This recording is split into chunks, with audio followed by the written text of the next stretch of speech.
Sir ఏమీ లేదు, election ఇంకొక 15-20 రోజులు ఎలక్షన్ రాబోతా ఉంది కదా, what you have to message ఏమి ఇవ్వదలుచుకున్నారు? మీరేం చెప్పదలుచుకున్నారు? నువ్వు చదువుకున్నావా? నేను చదువుకున్నా. ఎవరికి వేస్తావు ఓటు అది చెప్పు. నేనా మంచి కోటేస్తాను, పథకాలు ఇచ్చేవాళ్ళు కోటేస్తాను. పథకాలు కాదు, నీ లైఫ్ వద్దా? నువ్వు బ్రతకొద్దా? అంటే ఈ రోజు సెల్ఫ్ చూసుకుంటున్నాను సార్, నేను భవిష్యత్తు చస్తావు రేపు. నీ పిల్లలు నువ్వు దేశాన్ని ఎవరు ఉద్ధరిస్తారు? దేశం గురించి నాకేం సార్, ముందు నాకు నా పిల్లలు చదువుకోవడానికి డబ్బులు ఇస్తే చాలు. ఎవరు ఇస్తారు? సరిపోతా? జగన్ అన్న ఇస్తున్నాడు కదా. అలాగైతే చస్తావు రేపు పొద్దున. ఎందుకు సార్ నువ్వు కాకపోతే చదువుకునేవాడు బుద్ధి ఉండేవాడు ఎవడే ఏంటంటే వాడికి చదువుకున్నాను సార్. నీకు బుద్ధి లేదు. మీ క్యారెక్టర్ ఉంటే ఏరండి జగన్కి అనేది. మీ నిజంగా మీకు క్యారెక్టర్ ఉంటే ఏరండి. మీరు విశాఖ ఎంప్లాయ్. విశాఖపట్నం మరి మీకు రాజధాని వస్తుందని మళ్ళీ రాజధాని గాడిదికుంటే వాళ్ళు ఇచ్చి వాళ్ళు బొలవమని వేస్తే 30,000 మంది అది మానేసిస్తాడా? మొట్టమొదటి రాజధాని వస్తారు. వేరే ఏమి ఇచ్చాడు? ఏం చేశాడు ఈ 5 ఏళ్ళలో విశాఖపట్నానికి? మీకేం బుద్ధి ఉన్నోడు ఎవడ ఏడండి జగన్కి వేశాడంటే వాడు పెద్దవాళ్ళు అయితే దొంగ బుద్ధు డబ్బులు కక్కుర్తి వేస్తున్నాడండి. మనిషి అనేవాడు వేయలేడండి. అంటే ఎవరు ఇస్తున్నారు ఇన్ని డబ్బులు? అప్పులు తెచ్చిస్తున్నాడు కదా. అప్పులు తెస్తే ఎవడు తీరుస్తాడు? వీడంతా విధ్వంసం అండి. 0 3 క్యాపిటల్ ఉన్నాడు. ఎక్కడైనా ఒక రోడ్డు వేస్తాడా? ఒక బిల్డింగ్ కట్టాడా? ఎందుకని వైజాగ్లో ఇంత అన్రెస్ట్గా మాట్లాడుతున్నారు? అన్రెస్ట్ గురించి పిచ్చి అంటే చదువుకునే బుద్ధి ఉన్నవాడు ఎవడైనా వేయడండి. బుద్ధి ఉన్నవాడు ఎవడు వేయడు. నిజంగా మీకైనా బుద్ధి ఉంటే ఆలోచించండి. ఒక రోడ్డు లేదండి, ఆటోలో వెళ్ళి చస్తే మీరు ఉన్నారు, ఆటోలు వెళ్తారు, రోడ్లు బాగాలేదు చస్తే మీరే చేస్తారు. మీకే కాళ్ళు చేయి ఇరుగుతారు. నాకు రాదనుకుంటున్నాను కదా, డబ్బులు వచ్చే కాదు, నీ కాళ్ళు చేయి ఇరిగి చస్తావు. ఏ రోడ్లు బాగుంటాయండి? ఇక్కడ సిటీలో కొద్దిగా వేసాడు, పల్లెటూరులో అయితే ఏ రోడ్డు బాగలేదు. ₹1 చూపెట్టాయా? మొత్తం స్టేటు ఎకానమీ ఎంత నాకు A to Z తెలుసు. నువ్వు నన్ను అడుగు, రాంగ్ పర్సన్ అడుగు. నేను కడిగేయగలను అన్ని రకాలుగా. నేను రేపు పొద్దున్న మీ ఆటో బాగోలేదు, అది రోడ్లు బాగలేదు, అది పంచర్ అయింది, నీ కాలు ఇరిగింది, చస్తావు.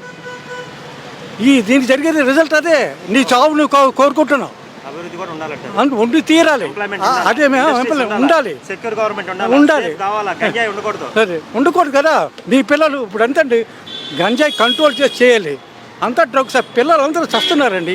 చెప్పిన దాని ప్రకారం జగన్మోహన్ రెడ్డి మళ్ళీ వచ్చే అవకాశం లేదండి. మళ్ళీ గెలిస్తే మీకు నువ్వు చావాల్సిన నెంబర్ 1 నువ్వే. నీ పిల్లలు పోతారు, ఎవరో అక్కర్లేదు. నీ పిల్లలు నీ ఫ్యామిలీ అంతా మట్టి కొట్టుకుపోద్ది ఓట్లేస్తే.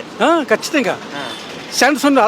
ఈరోజు డబ్బులు వచ్చాయండి. మీకు సెన్స్ ఉందా సార్? ప్రజల విజ్ఞత ఆలోచిస్తారా? ఆలోచించాలా? ఏం మెసేజ్ ఆలోచించాలి చెప్పండి. How to give message the సొసైటీకి I will give message. Jaganmohan Reddy తప్పాలంటలా, ఓట్లేసిన జనాలది తప్ప చెప్తాను. అదే ఎవరైతే దేశాన్ని మీ స్టేట్కి అభివృద్ధి చేస్తాడో, మీ పిల్లలు బాగు చేస్తాడో వాడికి వేయండి. అంతే. ఈరోజు డబ్బులు వస్తాయి పోతాయండి. మీ పిల్లల భవిష్యత్తు గంజా పోయి చేస్తుంటే ఏంటి? ఎందుకే నీకు డబ్బులు ఎవరికి కావాలి? 4 yearsలో డెవలప్ అవ్వలేదు. మీకు కనబడుతుందా? 0 పేదవాళ్ళు. మనిషి అనేవాడు ఎవడ వేయడండి. విశాఖపట్నం చదువుకునేవాడు మనిషి అనేవాడు ఎవడ వేయడండి. 7వ వాడికి 4 డబ్బులు వచ్చేస్తున్నాయి, తినేస్తున్నాను, ఇలా చేస్తే ఆ కేసులు అవుతాయండి. మనిషి అనేవాడు క్యారెక్టర్ ఉన్నవాడు ఎవడ వేయడండి. నేను ఈరోజు చెప్తున్నాను.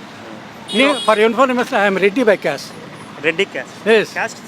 నా క్యాస్ట్ నా వెధవా నేను చేస్తే చచ్చేది మా మనజానాలండి. మీరు నాకు ఆ దొంగ బుద్ధి ఉంటే నేను వాడికి జగన్కే వేస్తాను. అలాంటి మా బంధువులందరూ అలాగే అంటారు, తిడతాను వాళ్ళందరినీ. బుద్ధి లేదు కాకపోతే అలా వాళ్ళు చాలా మంది చదువుకునే వాళ్ళు ఒప్పుకుంటారు. మారారంటారా? మా ఎగ్జామ్ మారారు కదా. ఒక్క షెడ్యూల్ క్యాస్ట్ రెడ్డిలో తేడా లేదండి, మిగతా వాళ్ళందరిలో ఉంది. SC/STలో అందరూ మారారు. వాళ్ళు కూడా మారారు. నాకు తెలిసిన మా ఫ్రెండ్స్ అందరూ ఎవరు ఇప్పుడు ఈ పేరు చెప్తేనే వండిపోతున్నారు. తెలుసు మనిషి అండి, ఆలోచించండి, కొద్దిగా ఆలోచించమ్మా. వాడు సొంత చిన్న షాప్లో నీకు డబ్బులు ఇచ్చేస్తాడు, తిరిగి ఇచ్చేస్తాడా? నీకు ₹10 ఇస్తే వాడు ₹1000 లాగేస్తాడు, అంతే. పథకాల రూపాయలు కూడా వాడు బందిపోటు దొంగండి. రేపు పొద్దున మీ పిల్లలు మట్టి కట్టుకుపోతారండి. నీకు ఒకటే లెక్కండి. ఈరోజు నువ్వు ఓటేస్తే నీ కొడుకులు నీ ఫ్యామిలీ మట్టి కట్టుకుపోతారు. నేను ఈరోజు చెప్తాను, నువ్వు గుర్తుపెట్టుకో.